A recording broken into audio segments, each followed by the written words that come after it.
एकंदरीत संपूर्ण भारतवासियांसाठी 2026 हे वर्ष कसं असेल? ज्योतिषशास्त्रामध्ये पूर्ण म्हणजे जेव्हा राष्ट्राचं भविष्य बघितलं जातं त्याला मेदिनीय ज्योतिष असं म्हटलं जातं.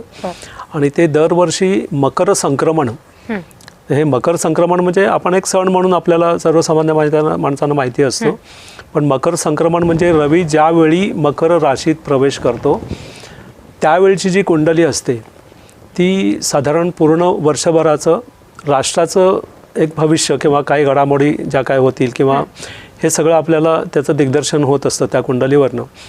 तर आता तशा प्रकारची कुंडली जी आहे ती 14 जानेवारीला दुपारी 3:06 मकर राशीत सूर्य प्रवेश करतो आहे आणि राजधानी दिल्लीच्या ठिकाणची जी कुंडली आहे त्यावेळची त्याप्रमाणे बघितलं तर विरोधकांचा उपद्रव खूप वाढेल. सत्ताधारी पक्षासाठी हा साधारण एप्रिल आणि मेच्या दरम्यान खूप उपद्रव वाढेल.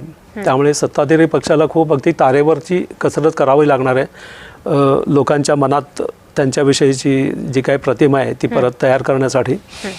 दुसरी गोष्ट पर्जन्यमान जे आहे ह्या वर्षीसाठी पूर्ण भारताचं हे सुद्धा अतिपर्जन्य होण्याची शक्यता आहे. म्हणजे असं होईल की ज्यावेळी पाहिजे पाऊस त्यावेळी आला नाही आणि नको त्यावेळी पाऊस आला आणि त्याच्यामुळे या सगळ्या गोष्टी घडणार आहेत कारण ते ग्रहमान यावेळी तसं दाखवत आहे. मात्र सत्ताधारी पक्ष हा टिकून राहील या सगळ्या विरोधकांच्या ह्याच्यावर, पण उपद्रव मात्र नक्की भरपूर होईल.